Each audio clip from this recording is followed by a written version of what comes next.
Anda sedang menyaksikan live breaking news bersama saya Rima Anggi. Puncak Kejuaraan Dunia Perahu Motor Formula One Powerboat digelar hari ini Minggu 24 Agustus di Destinasi Pariwisata Super Prioritas Danau Toba, Sumatera Utara. Sebanyak 20 pembalap dari 8 negara akan bersaing dalam ajang olahraga air kelas dunia ini, yang juga akan dimeriahkan oleh pesta rakyat dengan penampilan musisi dan artis nasional. Informasi selengkapnya saudara akan disampaikan jurnalis Tribun Medan rekan Maurice Pardosi. Halo, selamat pagi rekan Maurice. Selamat pagi rekan Rima. Ya, seperti apa situasi di sana dan terkait dengan digelarnya ajang kelas dunia ini? Silakan dengan laporan Anda. Terima kasih rekan Rima. Saat ini pada Minggu 24 Agustus 2025 kita melihat bahwa pengunjung sudah mulai memadati area venue F1 Powerboat yang berada di Kota Balige, Kabupaten Toba. Dan acara ini merupakan event kedua setelah event pertama pada minggu lalu itu Aquabike Jet Ski World Championship, dan sekarang dilanjutkan dengan F1 Powerboat yang berlangsung sejak tanggal 22 hingga hari ini, dan puncak pertandingan ini akan berlangsung pada hari ini juga. Ada 24 pembalap, 20 yang turun, 4 lagi sebagai cadangan, dan official dari 8 negara, 10 tim itu sudah berada di pedok. Dan kita saat ini tengah berada di area media center, dan untuk persiapan kita kemarin sudah komunikasi ataupun wawancara dengan Pemkab Toba. Mereka telah melakukan pembenahan dalam waktu sepekan untuk 2 event internasional ini. Dan saat ini mayoritas masyarakat sekitar sudah padati area venue karena memang untuk pengunjung tontonan ini digratiskan alias free kan. Jadi para penonton sudah mulai padati kawasan ini yang kira-kira panjang 200 meter, dan mereka bisa menyaksikan secara langsung bagaimana mulai dari start hingga balapan dimulai, dan bentuk dari sirkuit ini bentuk pesawat. Ini juga melihat kondisi situasi dari perairan Danau Toba yang ada di kawasan Balige ini.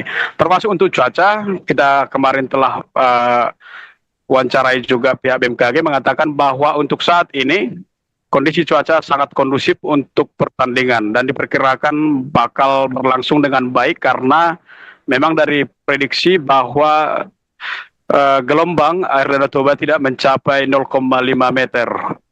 Dengan demikian, event ini dapat berlangsung dengan baik, dan sebentar lagi pada pukul 11, Grand Prix akan segera diselenggarakan, dan saat ini petugas dan pengunjung juga sudah mulai berada di areal ini. Demikian rekan Rima. Baik, terima kasih atas laporannya jurnalis Tribun Medan rekan Maurice. Selamat kembali bertugas.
I'm fearless. I'm a game changer. I'm ambitious. I'm never satisfied.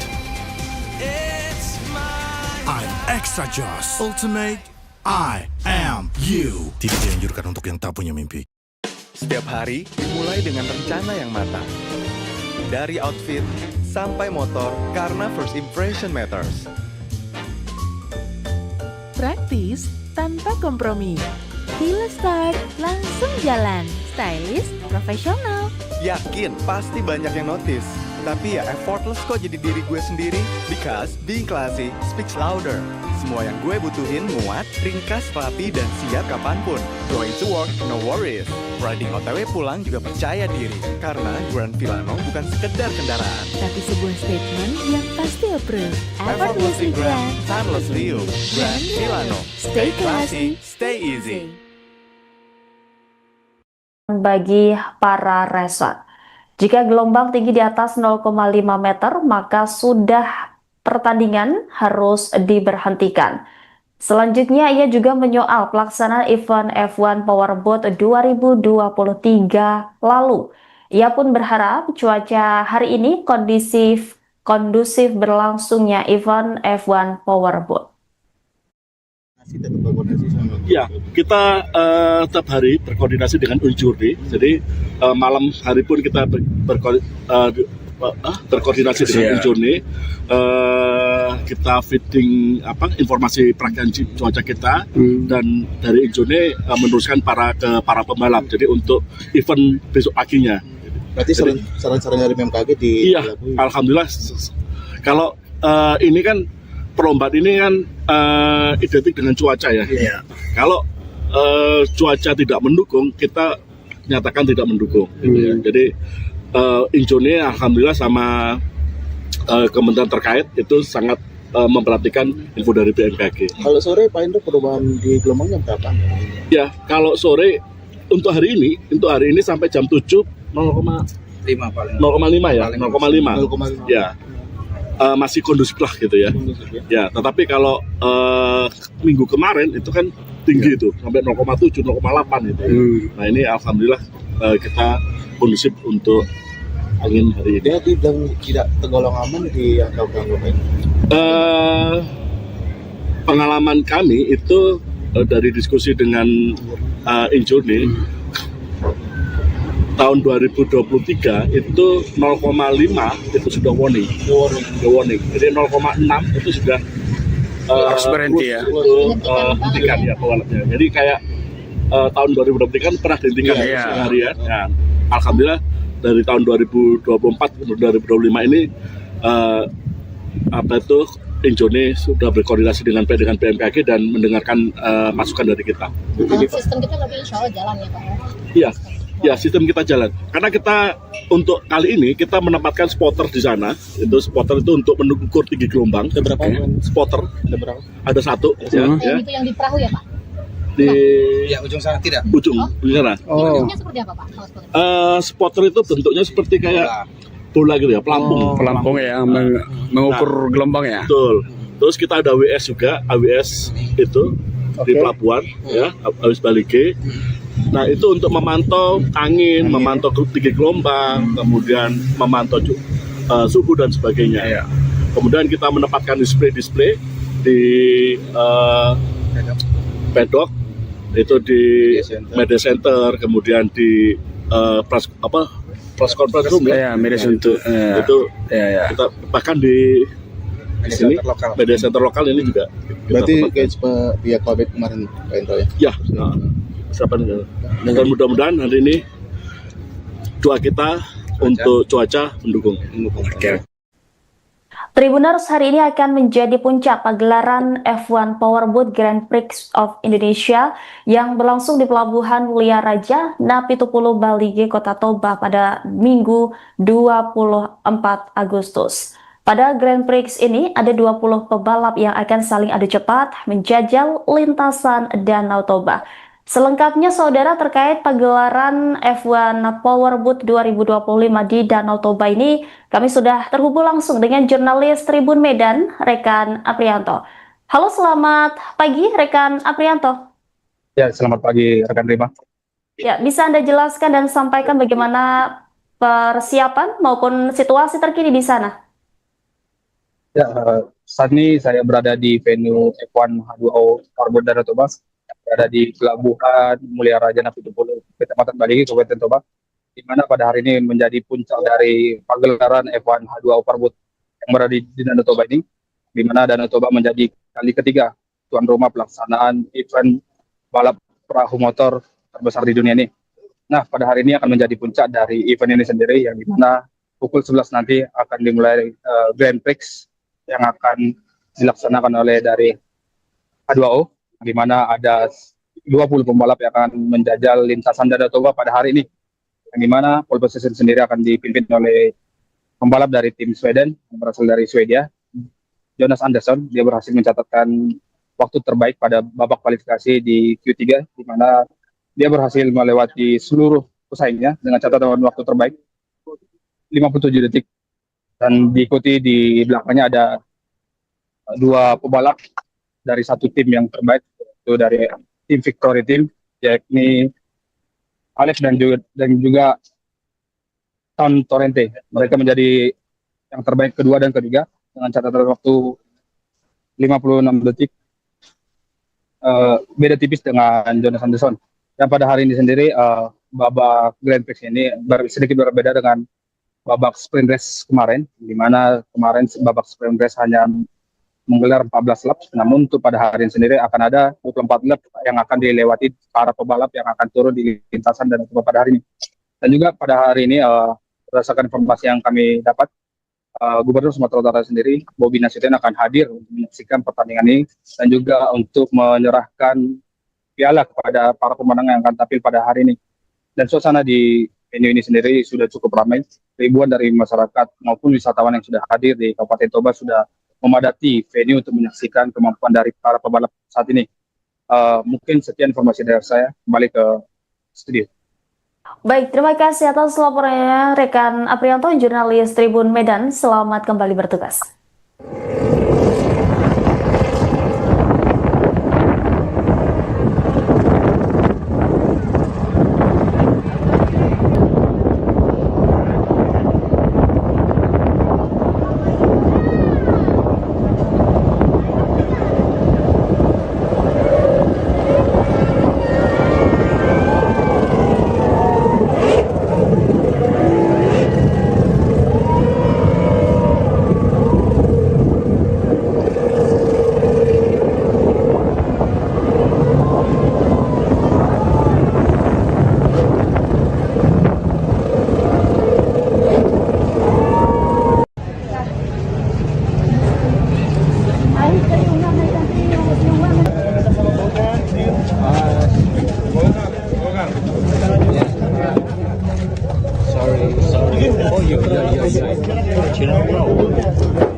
Dua event internasional yakni Aquabike Jet Ski World Championship dan F1 Powerboat berlangsung di Toba sejak minggu lalu, di mana sejak Jumat 22 Agustus, para racer telah memulai sesi latihan dan kualifikasi.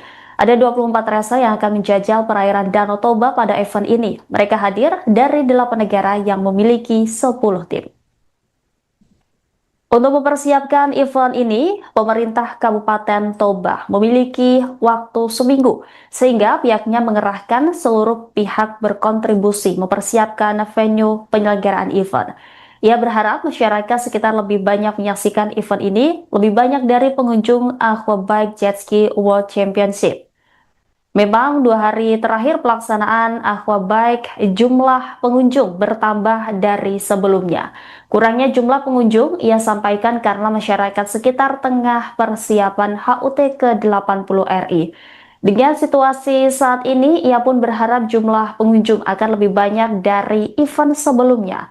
Berbagai keuntungan yang diperoleh masyarakat kawasan Danau Toba dengan adanya event tersebut. Selain Danau Toba semakin mendunia, masyarakat sekitar juga merasakan peningkatan pendapatan melalui penjualan produk UMKM. Ia berharap penyelenggaraan event keempat dan kelima kalinya akan lebih meriah dan disaksikan pengunjung yang lebih banyak dari 3 kali pelaksanaan sebelumnya. Selanjutnya, ia juga menyoalkan terkait strategi persiapan event tersebut. Strategi yang dilakukan untuk persiapan seminggu yakni gerakan SDM yang ada, kemudian koordinasi dengan In-Journey dan ITDC agar penataan venue dapat berjalan lancar. Persiapan sangat minim waktunya, tapi kemarin kita telah sama-sama menyaksikan untuk perhelatan Aquabike bisa terlaksana dengan baik dan lancar, serta antusiasme dari masyarakat kita yang sangat tinggi. Mungkin kemarin dikarenakan masalah waktu dengan berbarengan Hari Ulang Tahun Republik Indonesia di tanggal 17 Agustus, sehingga belum bisa warga Kabupaten Toba berbondong-bondong untuk menonton di Balige. Tetapi untuk perhelatan Powerboat F1H2O kita berharap nantinya penonton lebih semarak karena untuk waktu sudah lebih longgar dan mudah-mudahan pelaksanaan untuk F1 ini juga bisa berjalan dengan baik dan lancar. Dan harapan kita dengan terlaksananya kegiatan ini, yang pertama salah satunya adalah Danau Toba semakin lebih dikenal oleh dunia. Kemudian untuk efek positif dari pelaksanaan kegiatan ini, yang pastinya masyarakat kita khususnya termasuk para pelaku UMKM harus bisa merasakan manfaatnya dari kegiatan ini dan warga sekitar serta khususnya warga Kabupaten Toba. Pak, berapa target pendapatan dari 2 agenda ini Pak, Aquabike sama F1?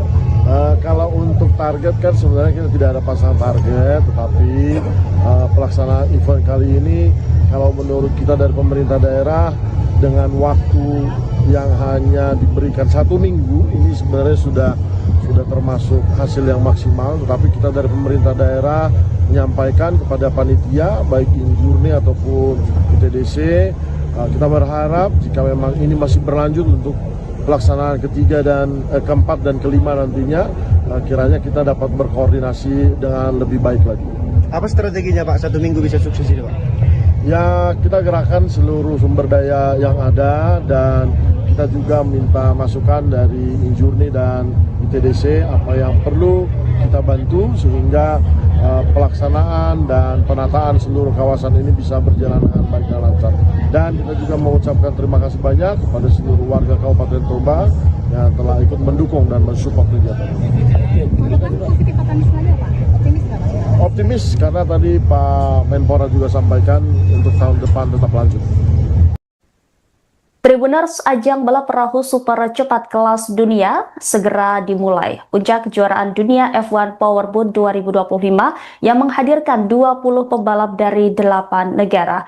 Mari kita ikuti keseruan dan ketegangan langsung dari Balige dan kita saksikan bersama live race F1 Powerboat Danau Toba 2025.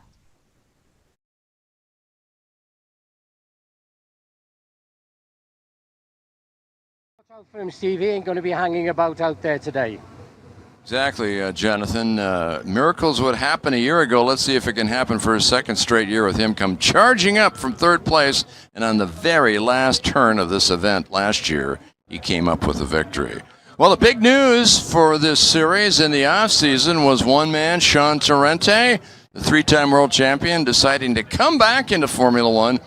He got a good offer from the Victory team to return to Formula One. He's been spending most of his time in offshore powerboat racing, so he is back and ready to attack, and he really strut his stuff yesterday, winning in sprint race number 2. Let's hear from the man from Florida.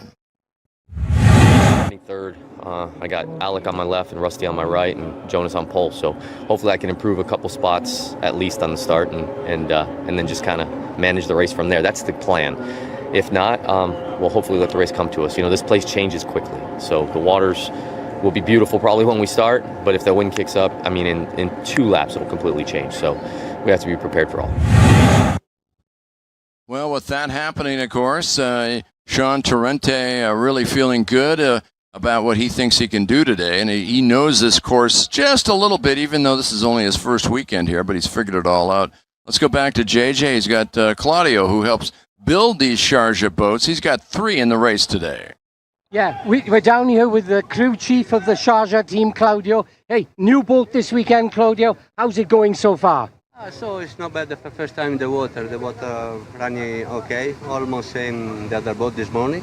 So little time for show the good propeller. Yeah. And now still okay for the race. Well, good luck today. Thank you. Really important guy in Team Sharjah. They're working on this new boat. It looked quick out there this morning in free practice. Watch out for them. On Friday, we witnessed the largest field of drivers to ever qualify here in Indonesia. Let's take a look back as we focus in on the final 2 sessions. And in session number 2, it was all about a big surprise that we had found that this driver here, Eric Stark, who finished 3rd in the championship a year ago, struggled. He had an engine problem, and he did not get a chance to move up and challenge for the pole position this year. So with a disappointing performance by him, then we get set for the 3rd and final 10 minutes of the shootout. And Ben Jelf was right up there. He went to the top of the sheets momentarily, looking good for the young driver from the UK. And then he stepped out after he ran out of gas. And then it was all about Sean Torrente along with his teammate. Torrente went to the top, and then it was Alec Vekstrom who beat him. But then all was said and done, and at the very end, it was Jonas Andersson who came up with the pole position, his 15th of the season. We are just moments away as the countdown clock ticks down closer and closer to the start. We're set for the Grand Prix of Indonesia. Let's go now.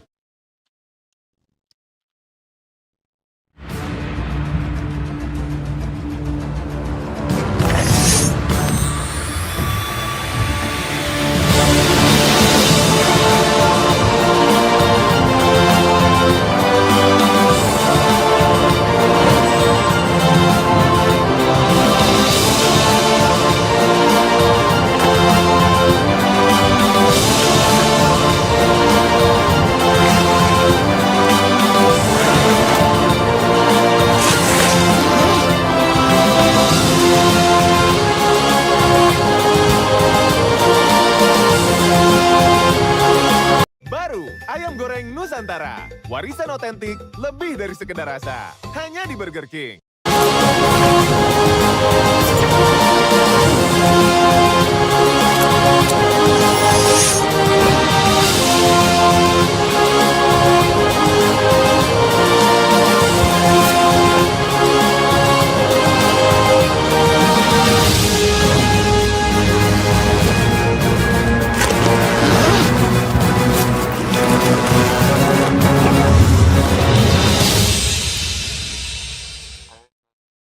On a warm and sensational morning on the shore of the world's largest volcanic lake on the island of Sumatra, it's the opening round of the 2025 UIM Formula One World Championship for powerboating at the third annual Grand Prix of Indonesia.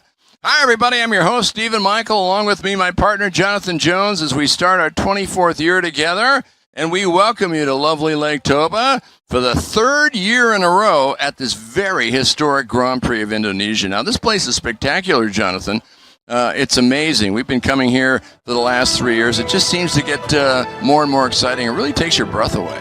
Yeah, like you said, Steve, been coming to Sumatra now, to Lake Toba for the last 3 years, and we've learned so much more about this region in that time. And every year we come back, we learn more and more about it. I mean, this area is now a World UNESCO site. It's becoming very, very popular for tourism. So we're racing on a flooded volcano. It's about 100 kilometers long, so it's enormous. And the culture and the scenery is amazing. So what I would say is this: if you happen to be in Asia and let's say you're in Indonesia, it's about a 2-hour flight from the capital to come up here to this region. It's worth a visit because there is so much to see, from the scenery to the culture and everything else that goes with it. Well, Indonesia and the island of Sumatra, a world left for you to explore. Try it someday. You'll think of yourself and thank yourself if you do. Well, I'll tell you what, this is a great way to start the season, Jonathan. One of the longest circuits at the 2.21 kilometer 9-pin turn maze. These drivers really have to stay focused, don't they, Jonathan? They certainly do, and more so here than anywhere else. So you come down into turn 1, you can see past the start-finish line. Very, very tight there into turn 2, and then you're turning into the first right-hander, turn number 3, floating the boat through there, and then all the way down to the outward side of the circuit onto number 4, and then there's a little short shoot to 5. Now this is where you may be able to set yourself up for the long back straight. Come down from number 5, through the right-hander again. Now at this point, take a nice wide line as they come through number 6, down to number 7, off number 7. This is where you can overtake. From 7, get that boat on top of the water, getting as little drag as you possibly can, all the way through 8. Then through 8, this is where you start carrying the speed. Down that long, long back straight, you can see the shoreline there, and from number 8 into number 9, barely settling the boat on the water there as you keep the speed up and down past the start-finishing line. Right now, the conditions, well, they're better than what we expected they would be. In years past, we started this event a little bit later on in the day, and we got a chance to see yesterday. This is literally an inland sea. It's so big, Jonathan. And the wind kicks up in the afternoon, almost like trade winds coming off the ocean. It was very, very rough yesterday after the sprint races. And today we figured out the best way to run this is by doing it in the morning.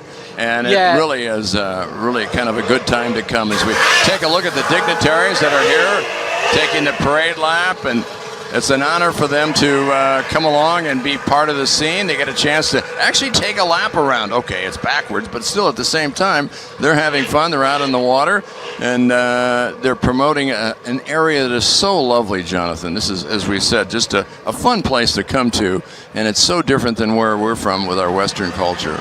Yeah, a lot of the dignitaries, a lot of the government and the governor of northern Sumatra is here. So a lot of people flown in from Jakarta. It's a big event for them here. It's one of the major events now in Indonesia during the season, and I think they're going to really enjoy this race this weekend because the conditions absolutely perfect. There's going to be a lot of incidents and accidents. There's going to be a lot of overtaking. I think it bodes for a great race. Yeah, the H2O Racing family is doing a unique doubleheader. Last week it was the aqua bikes and all the hundreds of people that participated in that, and now this week the big boys come in, the Formula One boats, ready to put on a show, reaching 220 kilometers per hour and around this very twisty course that should be more than exciting. So as the dignitaries on the looks like a Coast Guard boat are working their way around, and the field of 20 drivers from 14 different nations have lined up and they are ready to go. Tell you what, let's take a look if we get a chance here, Jonathan. Let's run. As you can see, everybody on there, they must have about 15 or 20 people on that boat. So everybody who needed to be on that boat is on that boat, which I think is amazing. It's great to have this. Yeah, as you can see, the flags flying and the F1H2O flag banner there with the Indonesian flag as well. And there you have it. They're coming back in, and as they work their way back in, let's take a look at the entry list. The largest field of drivers ever to take part in the Grand Prix of Indonesia, and they come from 4 different continents. Let's see how they'll line up off the dock today. Here's the starting lineup. On the pole, Jonas Andersson getting his 15th career pole, looking for his 4th World Championship in 5 years. Alec Vekstrom, a returnee on the victory team, a lot of talent. Sean Torrente, a 3-time world champion, is going to push Jonas Andersson to the very last lap of this season.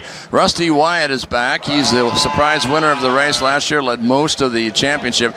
Then you got Ben Jelf, a newcomer, an upcomer who's doing so well in this series the last couple of years. Marit Stromoy with her unique Mercury engine. She's hoping to do better today. Eric Stark starting 7th. He finished 3rd in the championship a year ago.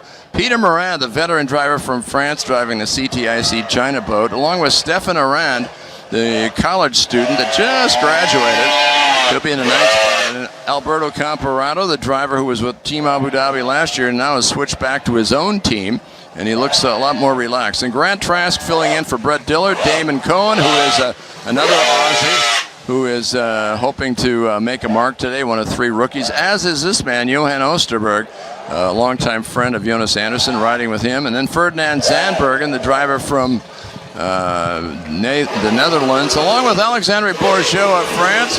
Artak Marzouak, the winner that was 2 years ago here in 2023, winning his first and only Grand Prix so far. The veteran Duarte Benavente for the Formula Atlantic team. Sami Celio, a 2-time world champion, looking for his first victory in 9 years.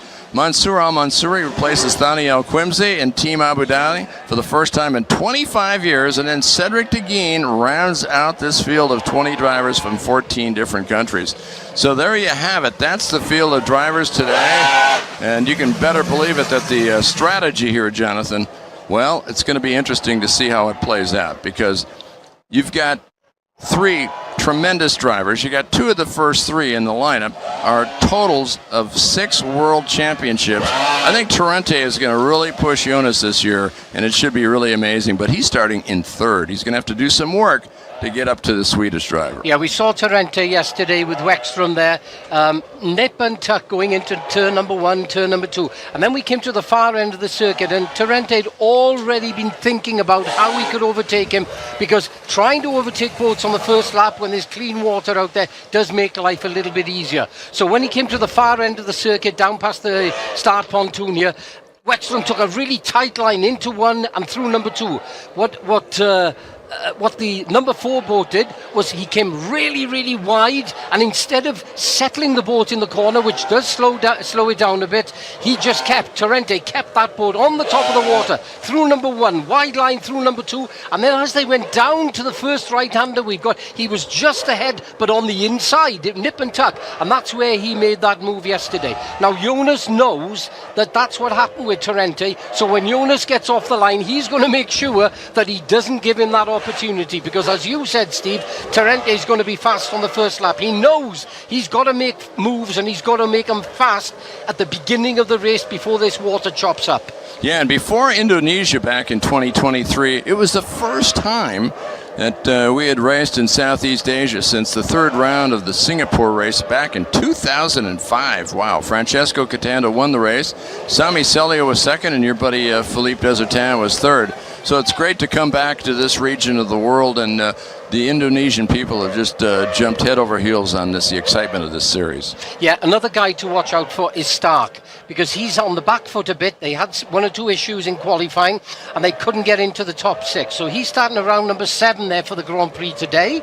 And the only thing I will say is that Stark is fast off that line, and I know they'll be running a slightly smaller propeller Team Abu Dhabi, because they know if they can make some moves on lap 1, it's going to help them immensely come the actual race itself. So again, watch out for Stark, number 7 at the moment. I guess we're going to see him moving up the field and moving fast in the first lap or two. The first back-to-back Grand Prix here in Indonesia. We have seen two different drivers win for the first time in their career, believe it or not. As we mentioned, Bartek Marzwak in 2023, and then the Canadian Rusty Wyatt came around and won a very magical last turn to pass two places, past two Swedish drivers, and won his very first race at his very first event. So Jonas Andersson slammed the door on a very unique story after Bartek's win in 2023. That made 7 different drivers winning 7 different races until Jonas, 2 years ago, slammed the door on the competition, won 4 straight, and has won now 8 of the last 12 races. So Jonas Andersson has had this series by the scruff of the neck, and he's hoping that some of the stronger competition that's back into the series, like Sean Torrente and maybe Alec Vekstrom, will not upset the apple cart for his team. I did the interview with Wyatt there, and he knows because the conditions are calm, his boat is slightly longer, Steve, than some of the other front runners. But when the conditions get tough and when you get into back markers, that's where he really does come into his own. We saw it last year. He left it into the last straight of the last lap. It was a photo finish between 3 of those drivers, and he just managed to pip them on the last lap to win the race. But he knows that he's got to make a move there early on, and it's going to be really interesting to see how he gets off the dock. I spoke to Scott Gilman this morning. There's a lot of pressure on that driver, and he said, we've just been out there on the far end of the circuit doing starts. We know we've got the pace once we get into the race itself, but it's all about that crucial start, and they've been working hard on that. It'll be interesting to see whether they've made progress. Yeah, you made mention with Eric Stark, who's starting in the 7th spot in his first race since he's returned now to Team Abu Dhabi. Now, he joined Team Abu Dhabi back in 2018, and he had won a couple of races with the Maverick team and impressed Guido Cappellini so much that he decided to take him on. And he and Sean Torrente fought to the very last lap of Sharjah. Torrente won the title, but Stark let everybody know that he could be the man for the future. Stark, by the way, has raced for 6 different teams. He raced for Team Sweden in 2012, then Team Nautica, and then the Emirates team, Team Sweden again, Team Maverick, Team Abu Dhabi, back again. So he's been up and down like an airplane, but he is a tremendously talented driver. Yeah, it'll be interesting to see what the chemistry is there. We saw Torrente. I interviewed him after the race yesterday when he won the shootout race yesterday afternoon, and he was quite crucial about Team Abu Dhabi. He feels that he's a lot more comfortable in the victory team. He can make his own decisions there rather than other people doing so, and he's got a massive amount of experience. But I think Stark, he prefers maybe other people to do that for him. So it'll be interesting to see as the season goes on how that situation is going to gel between Cappellini, Stark and the Abu Dhabi team. Yeah, and before his victory last year, he won by the pole position back in Vietnam of a year ago. His last victory before that was in Sharjah when he and Sean were fighting for the championship. That was back in 2018, so he's making a good comeback. We're going to check the light test here. Make sure that all drivers can see it. The way the starting sequence works is they give the 30-second board, let everybody know they're within 30 seconds, and they wait for the lights to come on. There'll be 3 rows of lights that come on one at a time. When the 3rd row is on, and within 5 seconds, they're going to shut them off, and then we go racing. So as we look across, these light factors, standards have been really set up nicely. They're very bright. My word, you can see it from 2 kilometers away, Jonathan. Yeah, so we've got 3 sets of lights. So you'll see the lights come on, and then one by one they're going to go off. This is the light test that hopefully we're going to see once all the drivers are happy, because they'll have been talking to the crew chiefs and the crew chiefs on the radio, and they'll be talking to the governing body there to say, okay, we're ready to see what happens. So you can see set of lights, then 1 light goes off, 2 lights goes off, the 3rd light goes off, and they are away. So 2 different philosophies. Jonas Andersson spending all winter long, shortening his boat, working on the power. And then at the same time, you got Sean Torrente. And for him, it's going to be a reconstruction of a dream. Another world title, he hopes. But boy, with this boat today, he may have to work a little bit harder than he expected with that very short boat. But if it starts getting rough up with all the back markers and the waves and turbulence, it might be a little tougher for Jonas Andersson, but we'll see. Yeah, but he just seems to have had that boat balance well, hasn't he, over the last number of races? And this is a new boat that he's been working on with Christian Molgaard in Denmark. I think what they do is they use the DAC safety cell because that works very, very well and protects the driver. But then the rest of the boat they invent themselves. Not only have they got this boat here, Steve, for the first time, and he said he's made some good progress with this. They already have another boat that they're working on, and he said that boat should be available for the next race. So what he's going to do is he's going to test both of them when we have free practice a couple of days before the race, and then decide which way he's going to go forward. Yeah, and his older boat, which is sitting back behind the tents, is just as fast. He took that out on Friday, and he said, "Whoa, they're about the same speed." So it just sounds like it's getting better and better, the progression of the way he's worked it out. He thinks about it all the time. So less than 2 minutes to go. We're getting very close. Tens of thousands of fans look on in eager anticipation, ready for today's Grand Prix, watching their heroes as they fly the boats along in tremendous speeds, 4 to 6 Gs in the corner. Jonathan's done that for many years. He knows what it's like. And here in this race circuit, it's not going to be throttle full at 85%, but it's going to be close, even though this race course here can be very, very difficult. Yeah, as you pointed out, Steve, it's all about acceleration and mid-range here. These boats are capable of going a lot faster than what you're going to see them here. But because you've got so many corners, you've got to have good acceleration in, out of the corners, and then to the next corner, the short chute that we have. It's quite a technical circuit, Steve, so it's going to be interesting to see how a lot of these front runners actually tackle the course itself. Very close to 1 minute. The driver is now very much alone with their thoughts, and they are ready as their dedicated crew stepping off the sponson. It's time to settle the age-old question, who's fastest on water, as we bring you the third F1 H2O race here in Indonesia. We're just moments away. As we check the lights now, all quiet, fans anticipating a tremendous start, as are we. This Lake Toba can be a complicated mistress. We'll see how it pans out here. We wait for the lights, very, very close to the time. There's the first row of lights, second row, third row of lights.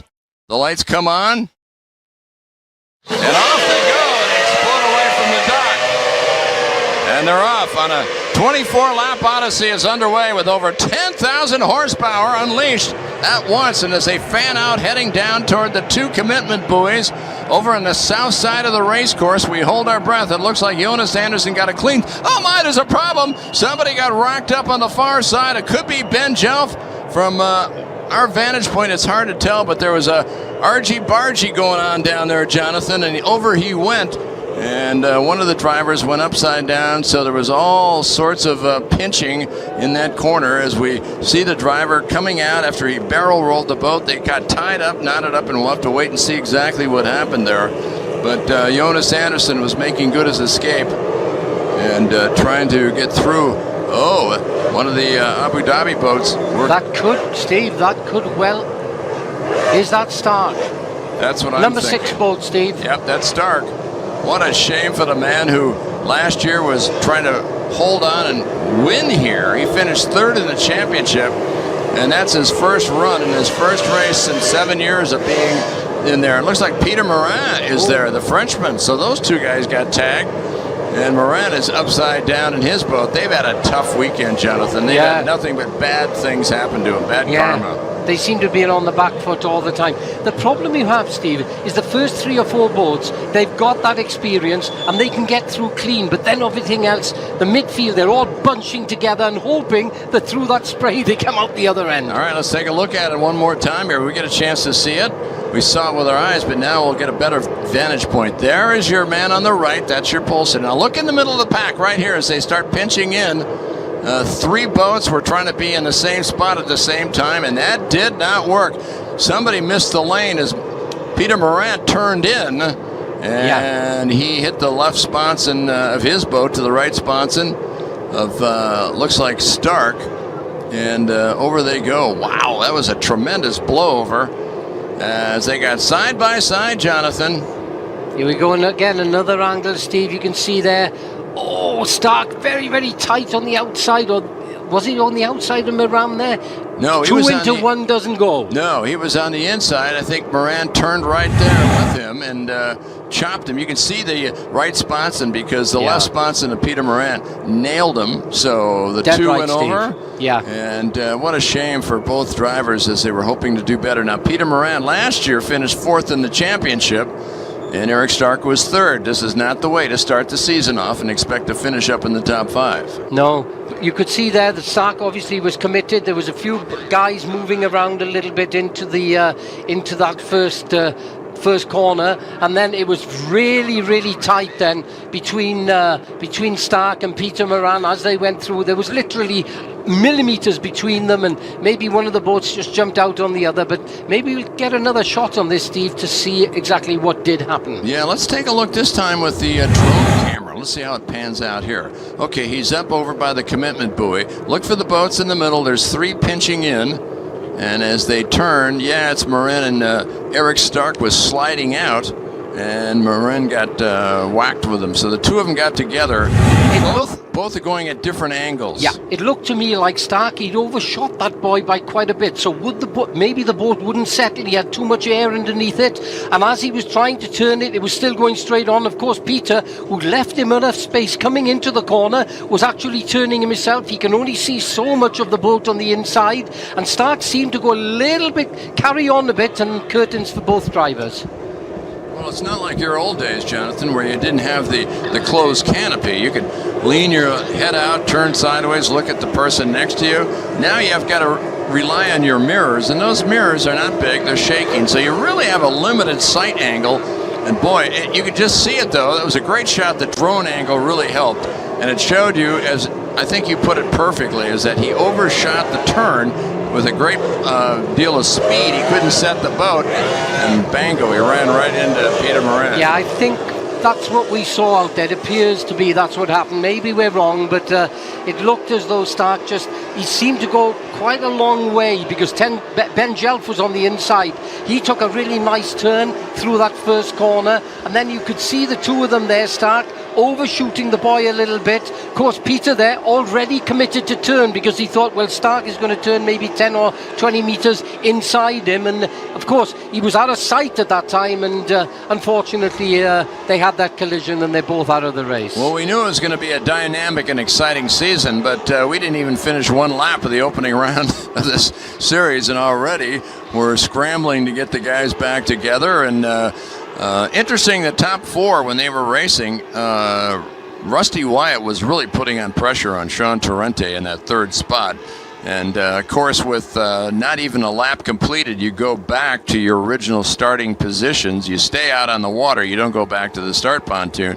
So that means it'll be Jonas out in the front with you got Alec Vekstrom, the 2022 Rookie of the Year, and Victory Team teammate with Sean Torrente in 3rd, and Rusty Wyatt in that 4th position.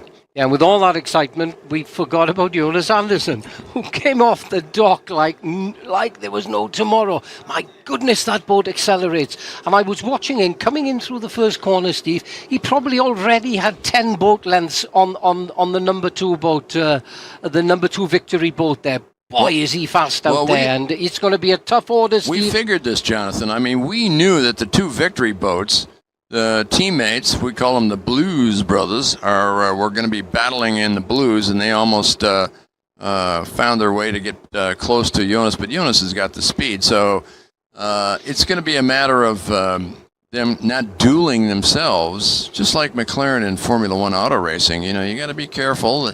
And these 2 drivers have got great talent, but Jonas is a man of his own at the moment. Even though we haven't even completed a full lap, we're going through a lap in under yellow conditions. Yeah, and you can see the Victory boats there now, number 2 and number 3. So you've got Wexstrom in 2 still.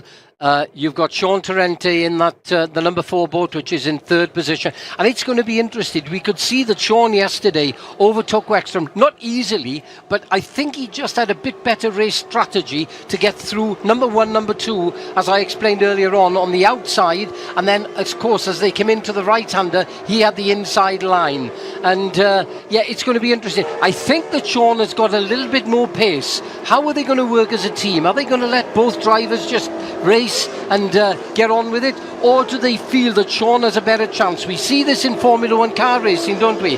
Where sometimes there's a lead driver and there's the second driver. So time's going to tell over the next probably 5 or 6 laps once they get this underway as to how it's going to go.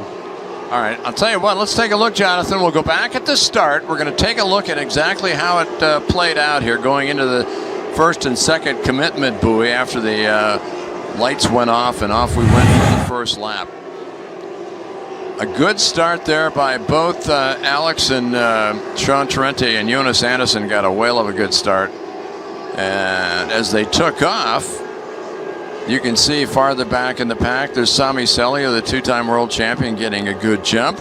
Here's another shot, as you can see, Jonas Andersson, lightning quick as he rocketed his way out to the front. But you can see Alex Vekstrom hanging right in there with him. Torrente trying to stay away from his teammate, but yet again, he starts to drop back just a tad. He's getting pinched as they go through, but there's the damage right there as you get a chance to see the two boats get together. Now, the thing is, what we're hearing right now is there's a lot of debris on the race circuit. Let's look at it from this vantage point. Look about halfway in. There you go, right there. So you got to go around not one commitment buoy, but two. You're turning yourself backwards as a corkscrewing his way through the accident. Wow. Yeah, you could see literally that Eric Stark literally corkscrewed his way through over the top of Peter Moran. And lucky neither driver got hurt. We just got word that they are both uninjured and they've been released, which is fantastic news. So you're going to have to spend a little time in surgery with these boats to fix them, I'll tell you. Yeah, and that is all credit to the safety cell, Steve. It was introduced about 1986, something like that, so some time ago. Before that, we were having so many fatalities because the driver was sitting with a little bit of fiberglass around him. The driver now is strapped into that little cocoon. We call it the safety cell. You can see the front of it there. He's strapped in with a 5-point harness. He's got a crash helmet. He's got a life support system, so if the boat turns over and it takes a little bit of time for the rescue people to get to him, he can breathe off a demand valve as they use in diving. And you know, in a that collision boat's like going that, down like a submarine. Oh my goodness, they're yeah. speeding that up too much, and it's just literally with all the water in it, they're drilling the front end, so they need to back off just a bit. Yeah, as we got locals out here helping us. Yeah, and of course the driver then strapped in with that harness. It then with the impact, there's crash boxes either side, so when one boat hits the other, that absorbs the energy, the crash box, and not so that the driver doesn't absorb too much energy. And as I said, going back many years, there could have been a fatality there, but because of the safety cells as they are today, it just helps in the event of any incidents out there. All right, first two turns, the commitment buoy, the accident. Now we're pacing ourselves around 3 laps, and there's 21 laps still to be run. Is there anybody right now in your vantage point you think can get an advantage to this because they're running so slow for these amount of time? Okay, so what happens now is they don't know. This race could restart at any point on the circuit. They have no idea. But the crew chief sitting in timing, they're going to be able to see the officials to see when that flag drops. The officials will give them no indication whatsoever. But what they've got to make sure is that the drivers are really tight behind the driver ahead of them. So for instance, with Jonas, Sean knows full well that if he can take him on the restart lap, he's going to be able to dictate the race to some extent. So this restart is going to be crucial, and we're probably going to see the more experienced teams gain places on that start. Well, it looks like everybody's getting back into position. The safety vehicles they've picked up the debris that looks like they had scattered with the accident. So as you say, it could be any second now we could get the restart here. We hold our breath with 3 laps out of 24 gone. And we've been on the yellow flag for just over 11 minutes here. As we can see them all trying to bunch up here, trying to catch up. Yeah, they've got to watch that, Steve. If they fall back too far behind the front runners, then they're going to be penalised for that, because at this stage, all of these boats should be pretty much 10, 15 metres behind each other for the restart. Yeah, absolutely. That's so important because, as you say, it can cause havoc as the faster boats catch up to them in a hurry, and all of a sudden now they're playing back markers when they shouldn't be that close early on in the event. Yeah, you could see Stefan around there on that new. I spoke to Claudio, the guy that's designing the Sharjah boat, the new boat. They've been doing a lot of testing in that area. Gangguan tenggorokan buat kamu gak nyaman? Bukan kamu aja, orang lain juga. Strepsils dengan antiseptic action cepat legakan tenggorokan dari awal gejala. Saat Strepsils kapan aja. Jalan sempit maupun pedalaman, mantap lah pokoknya. Dukungan dan perawatan Toyota itu ada di mana-mana.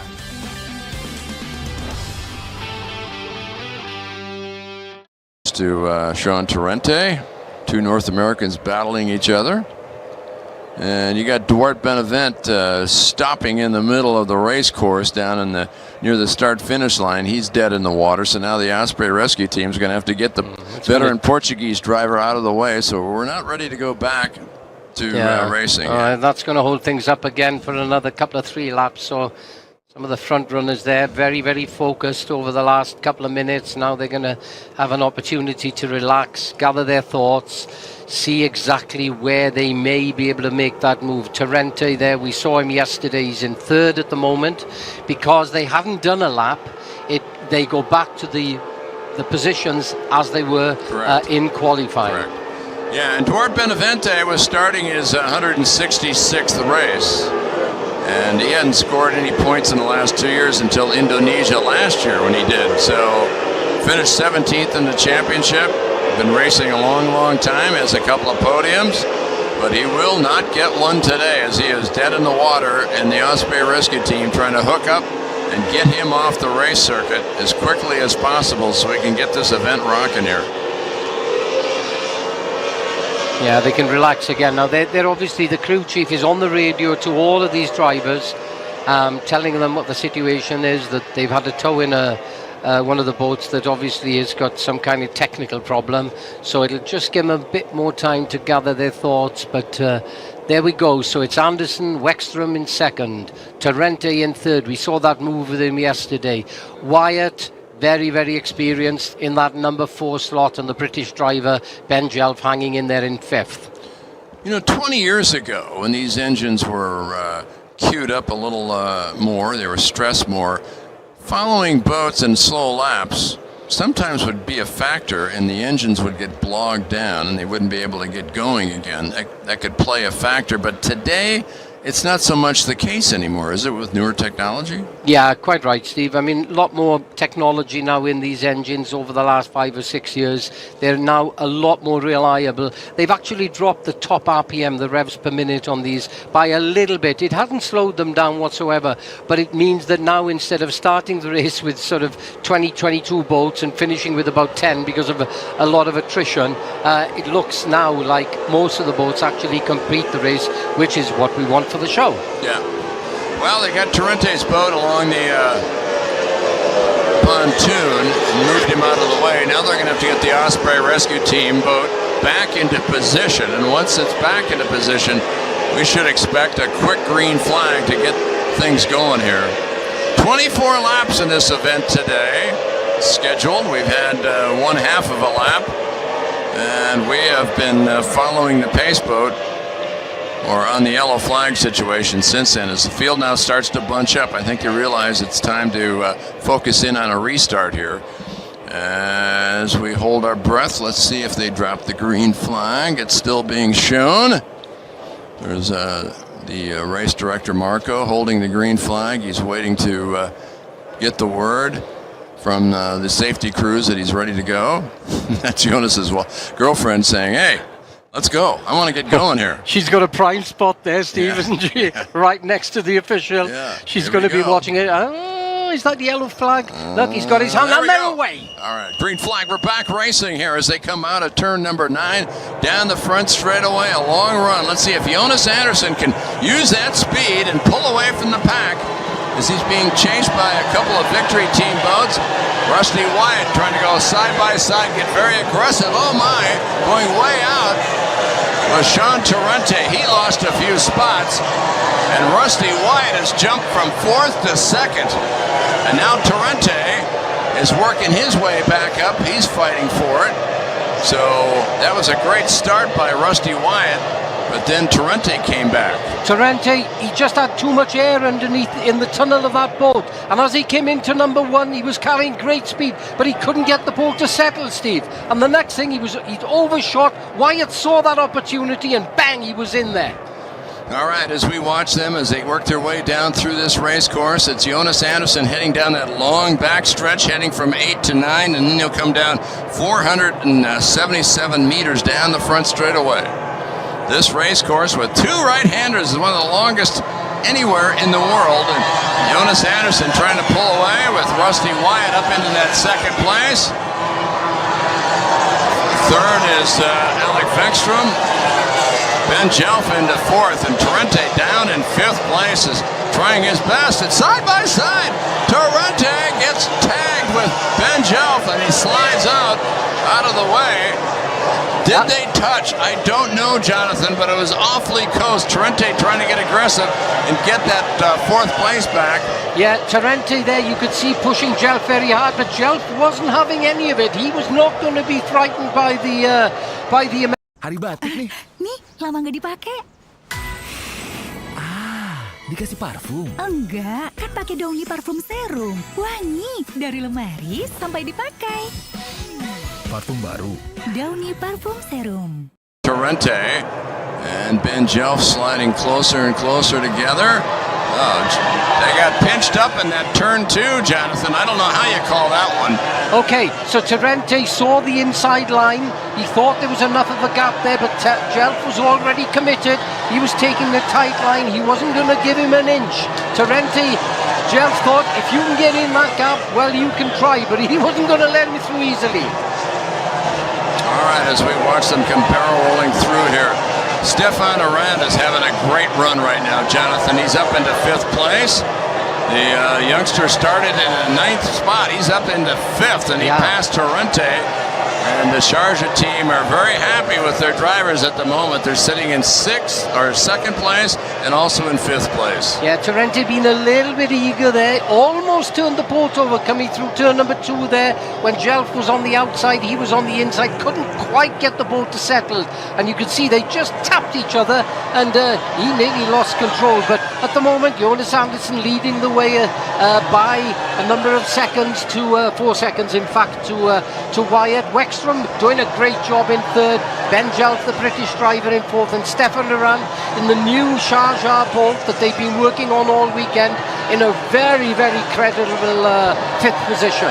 Yeah, we saw this yesterday, Jonathan, in sprint race number one. It was Rusty Wyatt trying to chase down Jonas Andersson, and it did not work.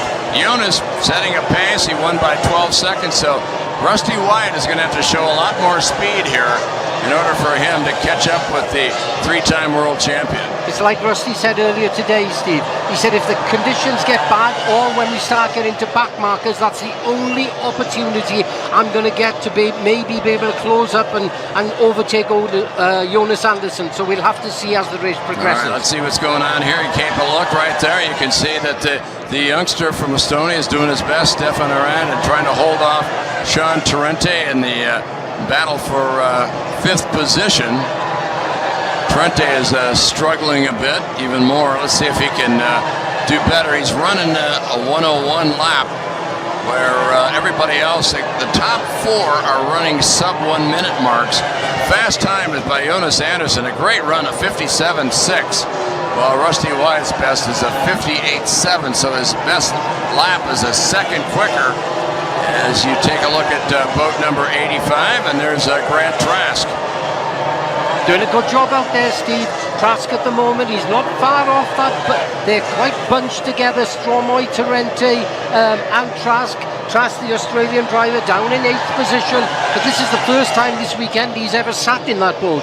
So all credit to the young Australian driver, doing a great job out there. Yeah, he started 11th, he's up into 8th. He's driving that Moore French boat.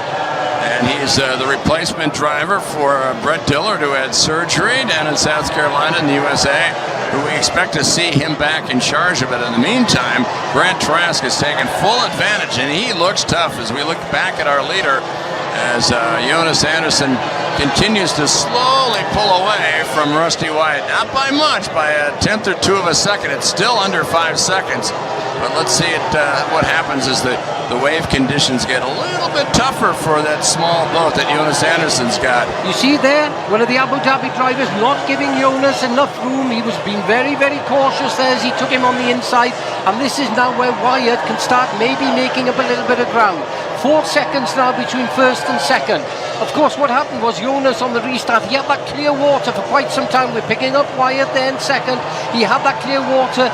Wyatt was stuck amongst all the carnage with the boats colliding together there. So he lost a little bit of ground, but slowly but surely, Steve, he's definitely helping. He's down to 2 seconds, Steve. He's going to make a move. All right, let's see what happens here. Getting very, very aggressive as the water starts churning up. It's not perfect like it was earlier. There's still 11 laps left to go. We're glad you're with us here from lovely Lake Toba on the island of Sumatra here in Indonesia for the third Grand Prix of Indonesia as we kick off our 2025 season with the UAM Formula One World Championship. I'm Stephen Michael with Jonathan Jones alongside, and I'll tell you, it's turned out to be what we expected. We've seen a lot of action, and the big question now is, can the Canadian pull off another miracle? Can he continue to move forward?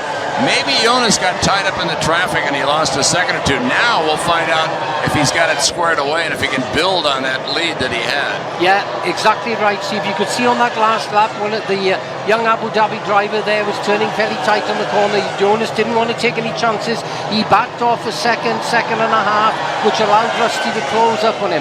And this is what I was saying earlier on. Once these guys get into back markers and the water conditions get a little bit rougher there, is Wyatt going to start being able to put the hammer down? That's what he did last year. He took Jonas on the very last lap, on the very last straight. It was a photo finish, if you remember. Yes, he did. What a great race that was. We had a great time watching that one. Well, I tell you what, Jonas got that vibe back because he gained a second and a half, and now it's a tick under 4 seconds, so he got it back as he continues to work his way around back markers. He's coming up on two-time world champion Sami Celio. Celio was lapped yesterday. Kumpulin photocard kita sebelum kehabisan. Edisi juga dipakai, guys. Good morning with Dulcolax. Good morning. Pagimu happy, BAB lancar lagi. Bye-bye begah kembung sembeli. Minum Dulcolax, bekerja dengan 3 langkah, bantu lancarkan susah BAB. Sembelit, atasi dengan Dulcolax. A lot of respect there from Celio. You could see he gave him that line. He gave him the inside lane there, didn't come across him, didn't deter him in his progress during this event. So we've got Jonas Andersson open that gap a little bit more again on the last lap, Steve. He went from 2.19 seconds. It's now open to 3.48. So as we speak, he seems to have everything under control. 9 laps to go to the end of the race. Yeah, it's down to 3.4, and we'll see how that plays out. You've got Marit Stromoy up into the 7th spot. She had started in 6th. She fell back, and now she's chasing Sean Torrente, who's in that 6th position. He started 3rd and has fallen back to 6th. Yeah, they seem to be holding station at the moment, don't they, Steve? So you got Jonas leading away. Wexstrom doing a great job in that. Wyatt in 2nd, I do beg your pardon. Wexstrom doing a brilliant job in 3rd, and Ben Shelf, the young British driver, really doing so well this weekend. Made some immense progress since last year in 4th position. They got to be happy with that. Wow, it's over 5 seconds, Jonathan. This is the biggest lead that Jonas Andersson has had in this race. It's 5.24 seconds the difference between he and Rusty Wyatt, who's in 2nd place, who won this race a year ago. So there you get a chance to take a look at Marit Stromoy, and she's over on the far side. She's putting pressure on Sean Torrente. I wonder if Torrente's boat has got a problem with his boat. I don't know if it is, but as you can see, she's still working her way around back markers and doing a good job. Yeah, Torrente, as you say, he had that collision. Did it upset something in the boat? Maybe one of the systems isn't working quite right. As we go back now to Marit Stromoy, most of the guys out here running a 2-stroke, 2.5-litre V6 Mercury engine, producing around 450 horsepower. And Jonas Andersson stopping, Steve. Oh my word, the world champion of the last 2 years in a row. Jonas Andersson, this is a shock. You gotta be kidding me. He has only dropped out of 2 of the last 21 events, Jonathan. 2 in the last 21 events. This is a complete surprise. It's a bit of a shock for all of us as he has gone silent in that number 1 machine just out of turn number 1. And the yellow flag has come out because he's still in harm's way. But Jonas Andersson, wow, we thought he was a bit of a cakewalk here, just kind of expanding on what he expected to do. With the way this season's developing, this could be a big, big play, Jonathan. This, with Rusty Wyatt, opens the door for a possibility of him winning for the 2nd straight year. We'll have to wait and see. It's far from over with 7 laps left to go, but Jonas Andersson has flipped the canopy open, and we don't see that very often. He hasn't stopped like this in a couple of years. No, like you say, Steve, he's dominated not only with his speed on the water and his qualifying times, but with his reliability, because he spends a lot of time tuning these engines, and he doesn't only go for speed and power, but he goes for reliability. Steve, just picking up here,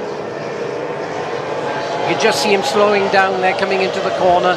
So he's got some kind of technical problem. I said the engine, it could be anything, couldn't it? It could be a battery gone down, it could be a wire that's broken or whatever, and that's a real shame for a guy that was totally dominant out here this afternoon. You know, in 120 starts that he's had 34 DNFs, but he had a real problem early on in his career finishing races.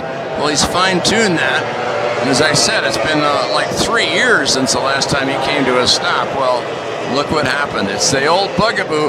Maybe he's got the little Indonesia bad luck syndrome going. And the thing was, with only 6 laps to go, he couldn't back off that much because Wyatt was holding position against him in that 2nd slot. It was 2 seconds, 3 seconds. So normally with 6 to go, you know, you've generally got enough of a gap, a cushion where you can sort of not quite put so much pressure on the equipment. But he had to push all the way, because once Wyatt got going, although he didn't have a brilliant start, once he got going, his speed out on the circuit between him and Jonas was literally a 10th or 2 per lap. Ben Jelf sitting in that 3rd spot. And for Ben Jelf, this would be a big, big day for him.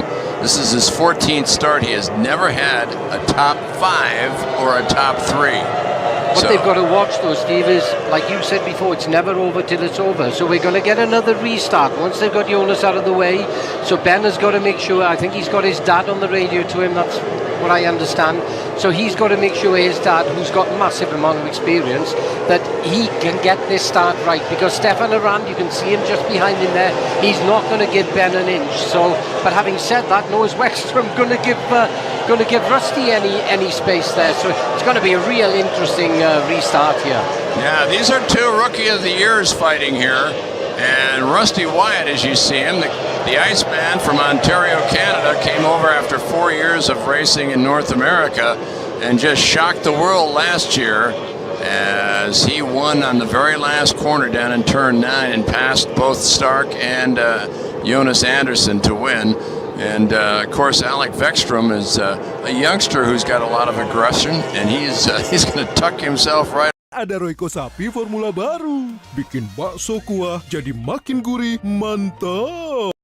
Final finish here. These 2 give no quarter and don't take any quarter. That's right, and of course this may give an opportunity for Terente to get back into the groove again, you know. He didn't seem to have an answer there, did he? But it's interesting. You could see Wexstrom trying to intimidate Rusty Wyatt there, pulling up alongside him, but trust me, I know him well, he ain't going to take any of that. Yeah, these 2 drivers who are from countries that are huge with hockey. They love their sport of ice hockey, and they battle each other to the finish. We may see it here on the water today, not frozen water, but regular hot water. As we come up now and we take a look, will we get the green flag? We're back again, and we are... Well, he blew a whistle. And the green flag is out. Back they come, and here we go. Rusty Wyatt going down into turn number 1. As Ben Jelf now putting pressure on. He's trying to close up on Alec Wexstrom. Yeah, good turn by Jelf there into that number 2 turn, boy. He was making sure that Stefan Arand wasn't going to have any of it. Ken Jelf taking a little bit of a wide line there. Stefan Arand, is he going to swap to the inside? Is Ben going to keep it really tight there? Arand on the inside almost gets chopped off by by Ben Jelf there, who takes a super line, still hanging on to that third position. But as we speak, Wyatt in the lead, Wexstrom second, Jelf in third, and Stefan Aran pushing us all he can to get that position on the rostrum here this afternoon.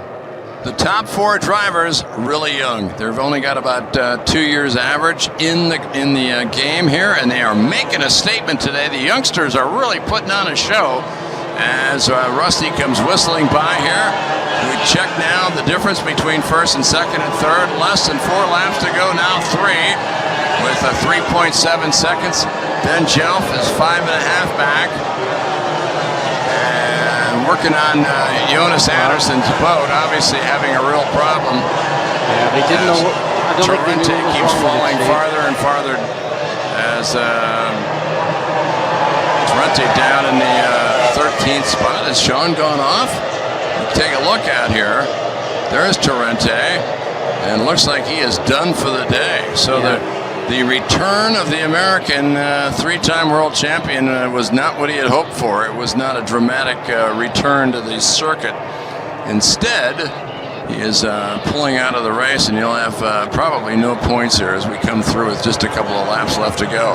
So as we look back on the race course, coming out of turn number 9, that's the difference in the top 3 as they come by. Yeah, even Stevens at the moment there. Wyatt still leading, looking in good shape with 2 laps to go, Steve. Yeah, there's Marit Stromoy. Different sounding engine that she's got that seems to be working better and better. She's up into that 5th spot. She's got to be pleased with a top 5 finish, Jonathan, if she can hang on to it. And she's trying to figure out a way to get around Stefan Aran, who's in that 4th spot. So as they come whistling down with less than 2 laps to go, it's just over 4 seconds on a great restart by Rusty Wyatt, who tore off. And you could feel the heat from Alec Vekstrom, but that's not going to happen right now, as Vekstrom is out of the picture at the moment. As look at the lead that Rusty Wyatt has put together as we look back for Vekstrom. There he is. This is a growing lead, and with less than 2 laps to go, could this be 2 years in a row for the Canadian to pull off a victory here on the final lap? Rusty Wyatt, with 7 turns left to go, around the right-hander he comes, heading up into turns number 4 and 5, Jonathan. Yeah, done a great job out there, hasn't put a foot wrong all weekend, has he? And like you say, last year's winner looks like it's going to be this year's winner, although he's still got to get to the checkered flag. And I think now that Wexstrom in that 2nd place, he's got enough of a gap between him and Ben Jelf, the British driver, in 3rd, and so he's probably just backed off a little bit. He's quite happy that if he gets that 2nd slot, and believe me, I'm sure that Ben Jelf to get 3rd position, and he's been so competitive all weekend. Great job there from the young Brit. All right, as he slides out toward the final turn, Rusty Wyatt heading down in toward turn number 9, trying to accelerate away, and he comes across and wins.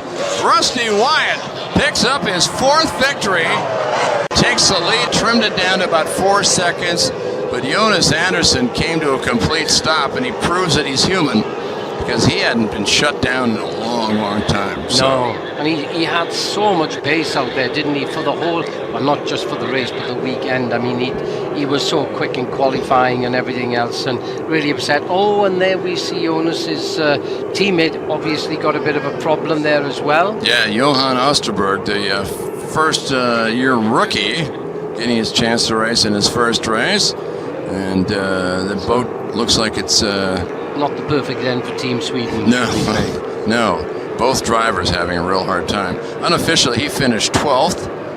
And, of course, they're taking back the Maverick boat, being hauled back in. And that's Cedric Deguine. He changed his engine before the race, as did Mansour Al-Mansouri, the rookie, and then Sami Celio, who had a tough day. He ended up finishing 11th, though. And so he came within a point or so of picking up a point. But Sami Celio charged up from the back. But Rusty Wyatt, what a day for him. Rusty Wyatt wins this race for the 2nd straight year in a row, his 4th of his career in just 7 starts. And who would have thunk, Jonathan? I mean, we weren't expecting this. we knew he could put a challenge on Jonas Anderson, but we didn't see it yesterday in the sprint race.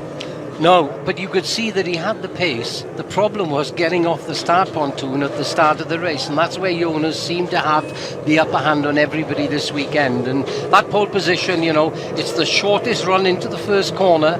Of course, the other guys, they're further back, so they've got to make up a little bit of ground. But fair play, Rusty, 2 years running. We'd never heard of this guy until Indonesia last year. We'd heard of him, but we didn't know what he was capable of. And he came away with that first win last year, and boy, second time round, another win. I gotta say, all credit to Scott Gilman and the Sharjah team. They put together a pretty strong package there going forward for the rest of the season, Steve. Yeah, and I know it sounds corny, but these guys really like each other. I mean, the teammates are happy. It's kind of an environment where things are going with the flow, and they get things done. There's not a lot of tension. There's not a lot of yelling. There's just very calm. Just get the job done, and that's what they've been able to do. And, Rusty is a typical North American kind of like, yahoo, let's have some fun. And his family is right there with him. Yeah. And I think also when they were qualifying yesterday, I was talking to Scott, and he said, they should have maybe done a bit of this, a bit of done of that. So he knew that they had a little bit more fuel in the tank, maybe if you call it that, to up the performance. So they were a bit disappointed in qualifying. They hadn't done better. But, come the race, he really didn't put a foot wrong out there, did he? He pressurized Jonas. He was only 2 to 3 seconds behind him for the entire Grand Prix. So yeah. And also, maybe looking good going forward to China, because the next event in Shanghai, I mean, if it's the same venue as it was last year, Steve, Mike, it was rough out there, wasn't it? The conditions are rough, and that will definitely play into Wyatt's hands, because he's got that slightly longer boat, which doesn't accelerate quite so well. But once you get in the rough stuff, boy, he's dynamite. Yeah, and it's so important to have the right setup, and for him, I mean, that's the same boat that Sean Tarenti won years ago in Doha in Qatar. Yeah. So it's once you find it, this, you're a boat builder. Once you find the correct hull combination, you don't chuck it out because it's a new year. You keep it and refine it. Yeah. You develop, you make new boats, but you take a lot of time to actually introduce them onto the race circuit, and Rusty now, he spent a year in this boat, so he knows every single inch of the boat. He knows how it handles. He knows where he can gain, where he can't gain. He knows his propeller choice this year is a lot easier than what it was last year, and all those little ingredients, you find 100th here, 100th there, maybe a 10th here, 10th there, and that all helps in putting together the package that they've had here this weekend. Yeah, absolutely. So the driver from Innisfil, Ontario, picks up the win, the first of the year, and then we start focusing on down the road here as we celebrate his victory. Just over a month's time, we'll be in China. It'll be the 30th Grand Prix that we've raced in China. I know you were there in the first one. We were. One of my sponsors introduced Formula One powerboat racing to China. I remember that many years ago, and fortunately, we've been back there every year ever since. So it's a great place. Massive amount of passion, isn't it? Such big crowds that come to the event there. It's really good. But Steve, we haven't talked about maybe one or two of the other people a bit further down the field there. Stefan Arand, 4th position. He's got to be happy with that. And Stromoy in that 4-stroke in 5th. Got to be happy. She didn't have the best start, but she held her own during the event itself. Yeah, I mean, she did a great job in charging her way up. I mean, she dropped down. She came back towards 6th where she started and then ended up finishing in 5th place.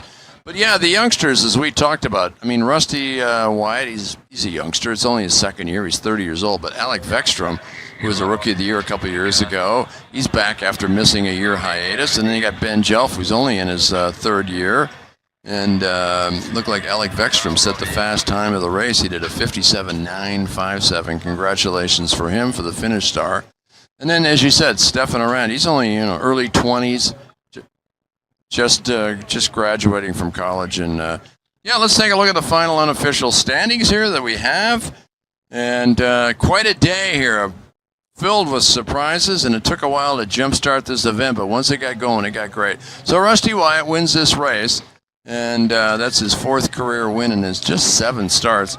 Alec Vekstrom finished in 2nd, Ben Jelf 3rd, Stefan Arand, a youngster, finishing in fourth, his best finish ever. Marit Stromoy in the top five for the first time in a while. It's good to see that. Grant Trask in the sixth spot. Alberto Comparato coming up, finishing seventh, so he's getting back into his groove.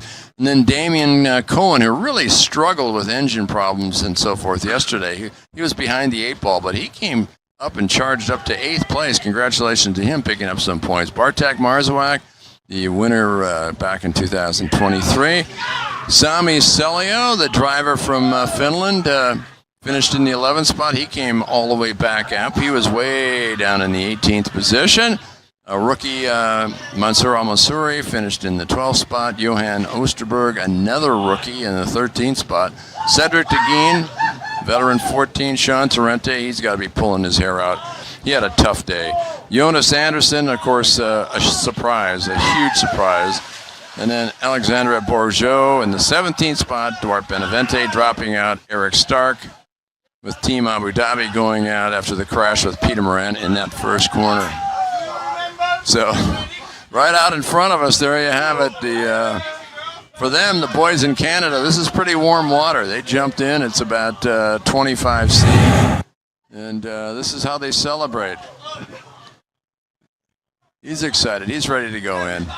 Yeah. Hey, you might as well make it dramatic, right, when you go in? Yeah, and a couple of the crews there that have worked really hard in giving him this package this weekend, and what a great result there. The other thing I've noticed, Steve, is that, first and second, different Emirates. So we have the Emirate of Sharjah finishing this weekend in the top spot, and Wexstrom there for victory in that second. Be interesting to see what happened with Sean there, because he looked very, very strong at the start of the race. I'll tell you what. We've seen the drivers in the standings so far, or how they finished today. Let's look at the team results. You mentioned team, Jonathan. Let's see how that all panned out here for us. There you go, Rusty Wyatt, and he puts himself in a position where these are driver championship points unofficially. Wyatt jumps to the front, and you've got Vekstrom with a good run yesterday and finishing second today. He's second. Colin Jelf, the UK driver, looking strong in third. And another youngster, you get a chance to see Stefan Aran in the fourth spot.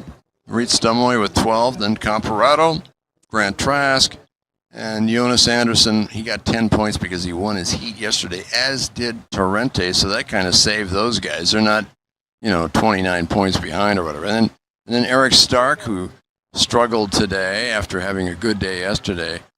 Bartek Marzawak, Peter Moran, Sami Selio, all in single digits, as you'll work your way all the way down to Duarte Benavente, the driver from Portugal, who finished 10th yesterday and did not finish today.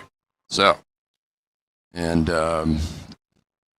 let's take a look at the team results. Let's see how this all worked out here. And the boys in the truck doing a quick job here. Nice job. Sharjah team, number one. Interesting, the two UAE teams are 1-2 so far in this championship. The Atlantic team, surprising in the third place, but it's all about Ben Jelf so far. Marit Stromoy and the Stromoy Racing, 19. And then the China CTIC China team. And then Comparato, he picked up points today. And then Team Sweden. Team Abu Dhabi, which is another big surprise. They're way down in 8th. And then as you work your way down through Sami Selio's Red Devil team, and then the French Maverick team rounds out the points for the team championship. So there you go. A big surprise to start off the season. It's not like we didn't expect something.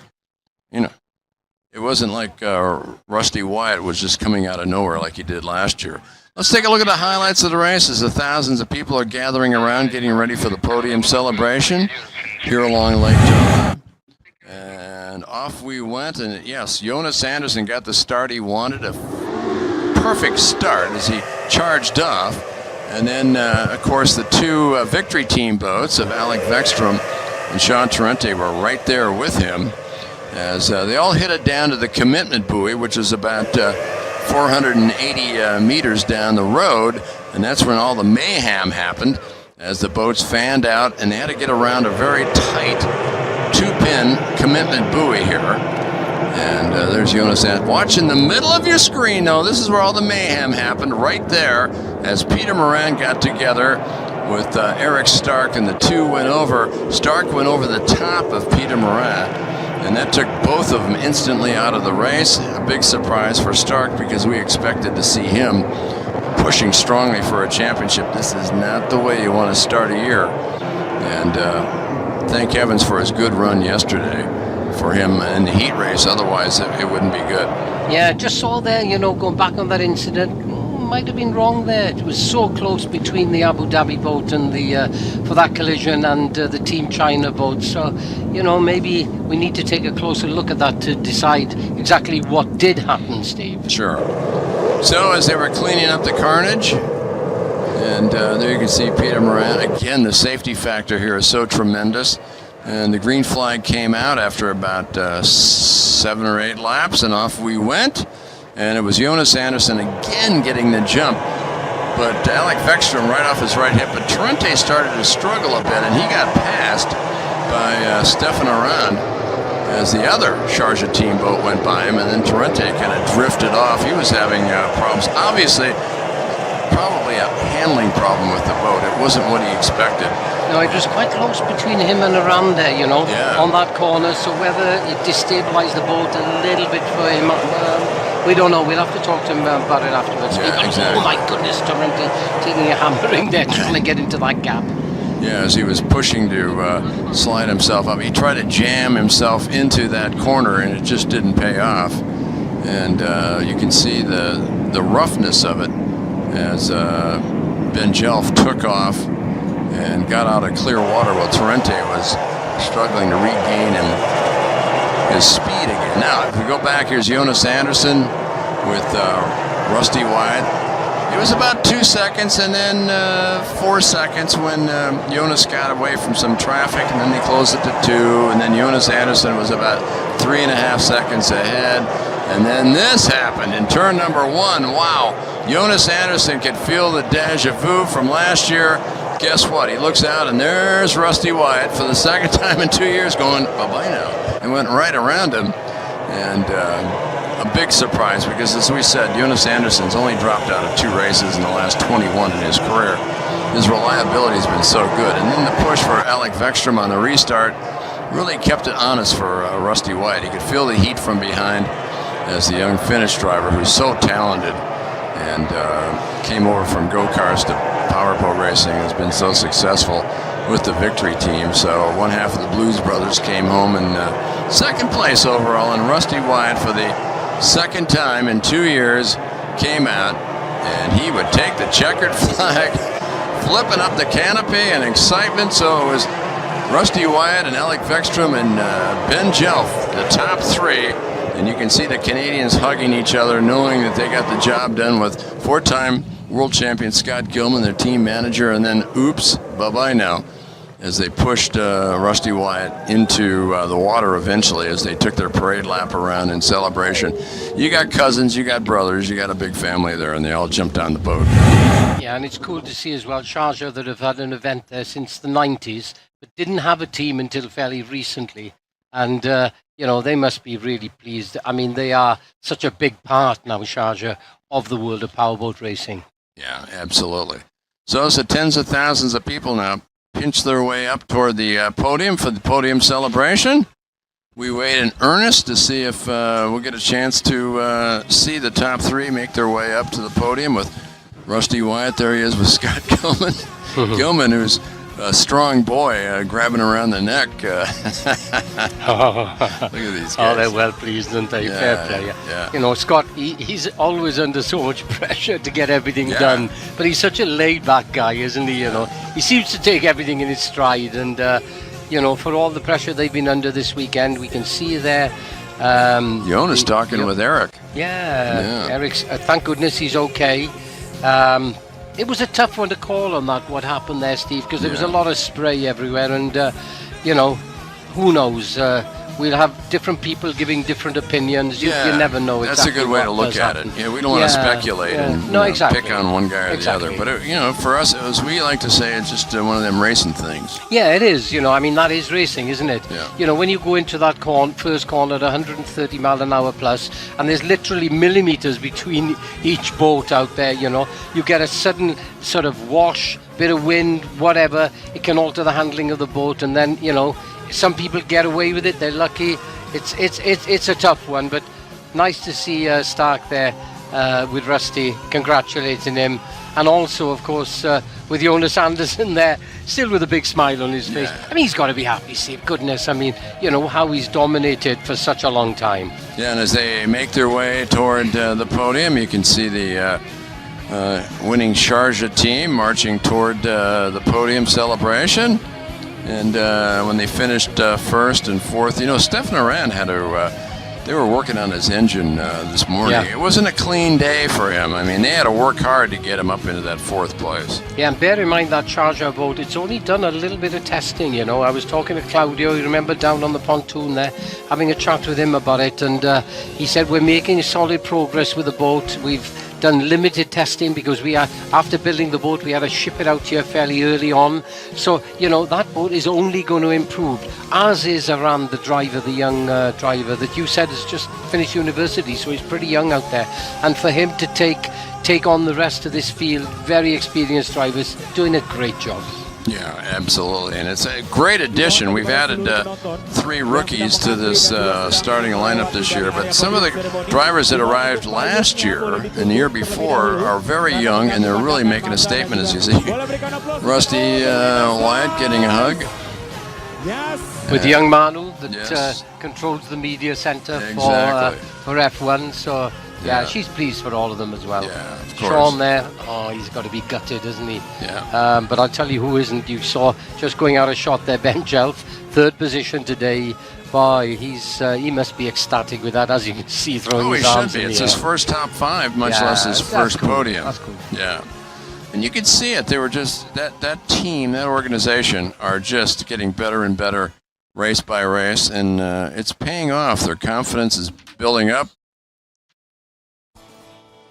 Yeah, and you say for Jelf there, they're fairly calm and collected. You don't see much of them. They just get on with the job, and he's in good hands, with his dad, who himself is a multi-world Formula 2 champion, so he knows his way around these boats. Yeah, I mean, it's funny. It's interesting to see how these people get into the world of Formula 1 powerboat racing, what the tradition is, what their families were like to get there. Yeah. And I know that Rusty Wyatt, he's...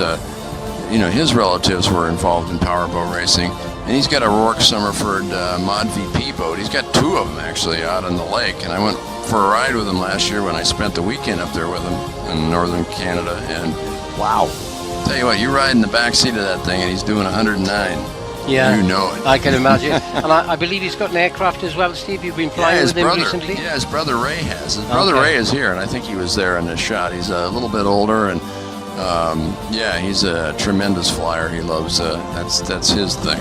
Yeah, and you were saying you went up on the lakes with them in Canada there, flying around, and some beautiful scenery, right? Yeah, he made me jump off like a 20-meter cliff into the water. It scared the bejesus out of me. That's cool. Yeah. So, looking back at the race today, Steve, I mean, some of those midfield runners were a good surprise for us as well. I mean, Grant Trask there, in that 6th position, he really held his own there, having only got into that boat for the first time this weekend. So for Team China, I think he's done a really good job as well, as is so we got 2 Australians in the top 10. Damon Cohen, finishing in that 8th position. He's got to be chuffed with that when you look at the competition that he's against out there. Yeah, but he was a tremendous racer in Australia. It's not like he's just jumped into a boat for the first time. He's got a lot of good championships, and an easy step into the cockpit for him, even though he's never done this before. And yeah, as we said, they started off slowly this weekend, and they were on the back foot, and they came there forward in a hurry, and they saved their best for last. So good for him, good on him, as they say. Yeah, some of the officials there really excited about what they've seen this weekend, and 3rd time back here. Remember the first time? My goodness, we had such bad weather. It was like it was like in the ocean. So one of the ministers going out there now, Steve, I guess, to the stage to give out the trophies. Yeah, we had the Minister of Sports that was here all weekend, and he was at the drivers' briefing yesterday, and he's quite a fan of powerboat racing, so that's really cool. That's good to have the local community and the national people. You know, we had the leader of the country come here, what, 2 years ago? And you know what was good news as well? Last weekend, the organisers of this event put on a jet ski race, a World Championship jet ski race. My understanding is that a local 16-year-old Indonesian, he actually came away winning that race. So, you know, we've got the events here. Let's hope that one day we see a local Indonesian actually competing in Formula One. Yeah, wouldn't that be fantastic? Nice? Yeah, that would really be nice. Yeah, and they went crazy. They went gaga with this guy winning, this little 16-year-old. The whole country went nuts over it. It was fun to see the highlights of that. Yeah, that bodes well for the future, doesn't it, for powerboat racing in this part of the world. A lot of selfies going on, and I tell you what, you get a lot of attention here, Jonathan, when you're walking around. And that's the man who is the person that runs the area. He's actually the governor here of this area, of northern Sumatra. So this is a huge island, and believe me, that's a lot of territory that he covers, and it's so important to have him on our side. You said it, Steve. Going forward, he's a very, very important link within the chain, isn't he? Yes. So hopefully he's seen enough here this weekend. First time I think he's been here. Hopefully he's seen enough this weekend to say, okay, let's do a multi-year deal. Come back here, because it is a great place to race Formula One powerboats, isn't it? I mean, we spoke about the Sumatra region, and obviously it's a World UNESCO Heritage Site, and you know, it's just a great place to visit, isn't it? You know, there's so much going on. You can see every year we come back, tourism playing such a big part in this part of Asia. Yeah, absolutely. And as we are moments away from starting the ceremony for the celebration of this Grand Prix as we kick off the new year, and we head off, as I said, in about 5 weeks' time. Jonathan, you and I will be in Shanghai, and that's always a treat to go there.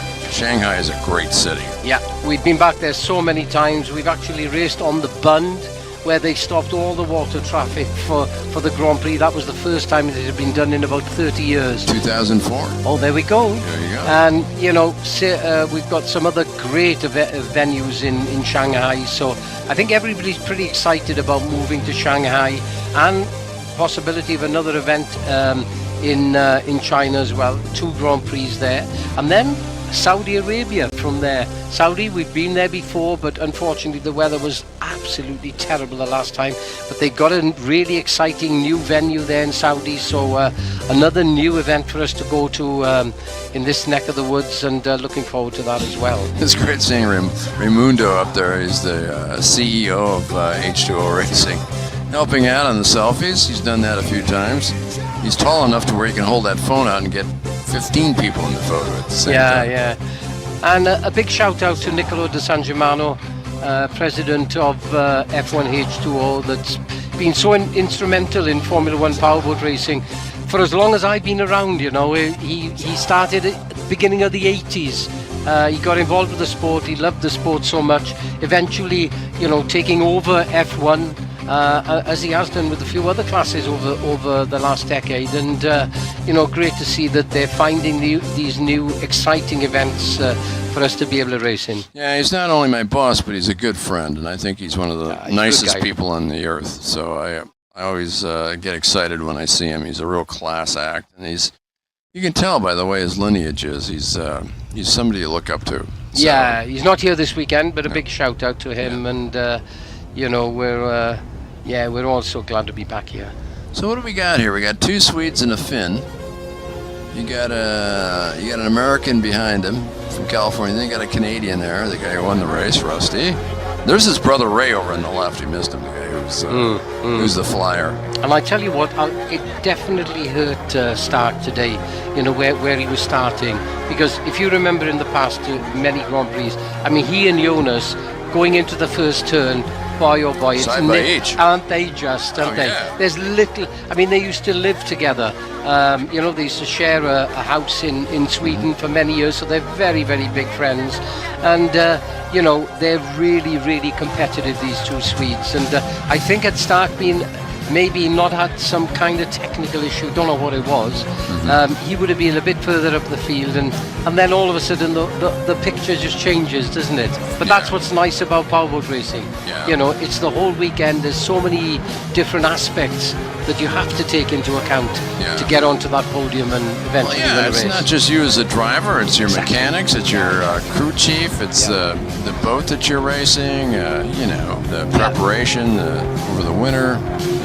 There's a lot goes into this, you know, and it's finding the budget to put that team together, and that's where the Middle East is really strong, isn't it? Abu Dhabi got a team. The next emirate up is Dubai. They have a very strong team. We saw that today with Wexstrom. They're finishing second. You can see Stark now racing for Abu Dhabi, and then of course the other emirate, Sharjah, which are not only sort of hosting a race, running a team, but now winning events, which is super, isn't it? No, totally. I wonder what the odds were for Rusty to win this race today, starting fourth. Well, if you look back to last year, Steve, we would never have guessed that he would have won this race, his first race in Formula One. Knowing you knew him well, but I didn't know too much about him before he came here last year. Scott took a chance. He'd heard he was very, very strong, and he thought, okay, we'll take him on board in the team. We'll give him a chance. If he's up to it, he stays. If he's not, well, you know, we may have to move on. But I think Scott's been very, very impressed with him from day one. All right, we're just seconds away from the ceremony to kick off here as we salute the winners of not only the Grand Prix today, but the sprint races.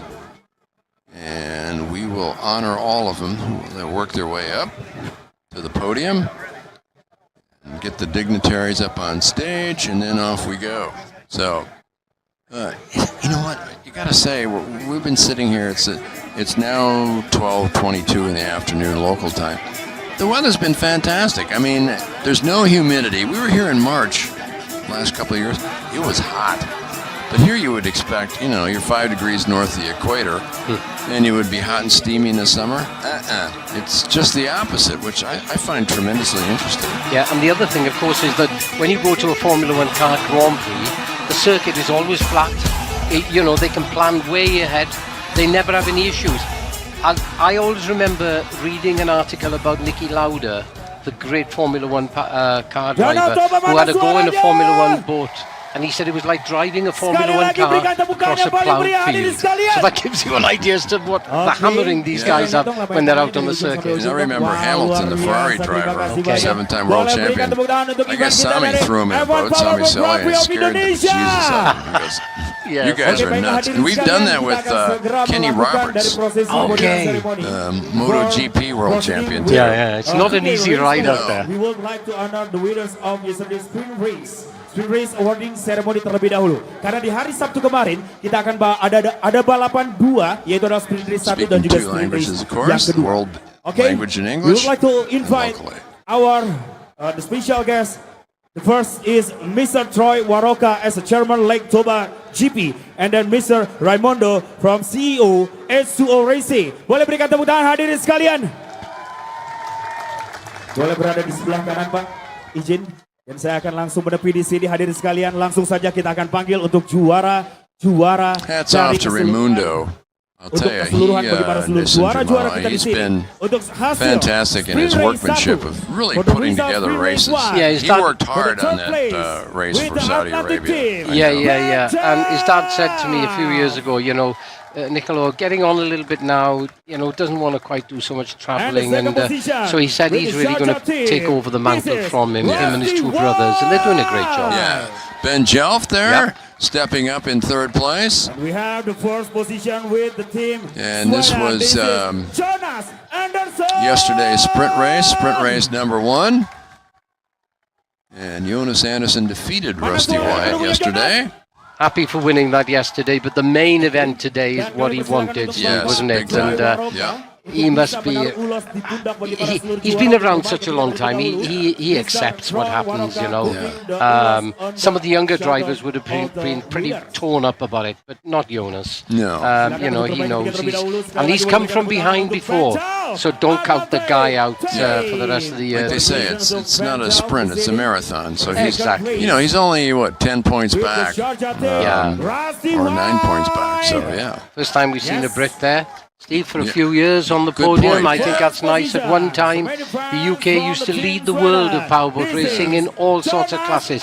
We used to have about 5 or 6 people, Jonas, there, taking the accolades. But it's nice that it's nice to see a Brit on the podium again. Haven't seen that for many years. Yeah. So no, and it was a huge factor with the Brits, and it was always the Brits and the Americans fighting, and then the Italians got involved too. It was really fun, and it was a question of not only drivers, but what boats do you design? Are you running a British boat? Are you driving an American boat? Are you driving an Italian boat? Yeah. And it's definitely, you know, in the UK, I've got to say, it's lost its way in the last number of years, which is a shame. But this may rekindle the spirit of people to get involved, because they can see it. If they work hard, this is where they can end up. Yeah, I totally agree. And he's a good representative, a nice bloke. He's a good guy. Yeah.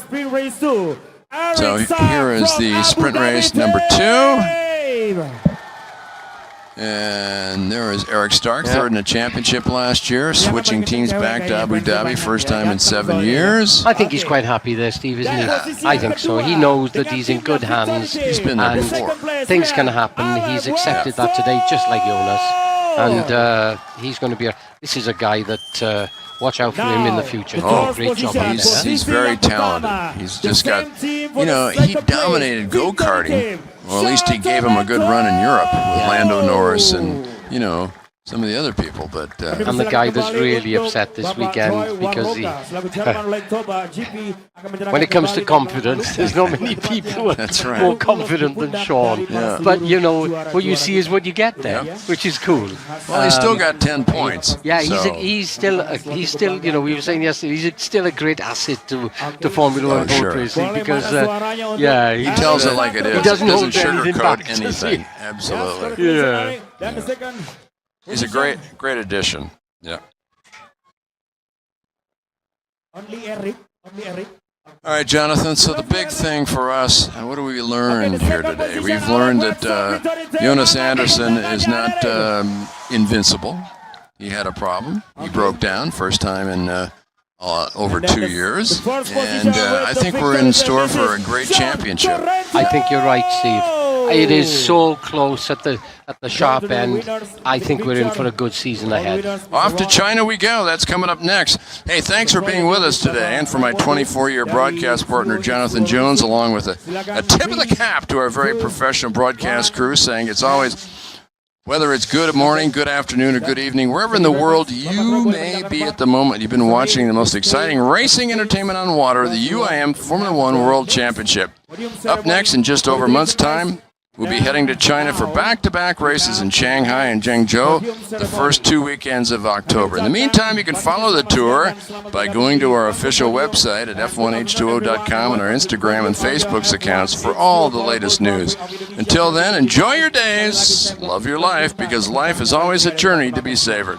From the exotic country of Indonesia and beautiful Lake Toba, I'm Stephen Michael saying so long, everybody.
Download Tribun X sekarang.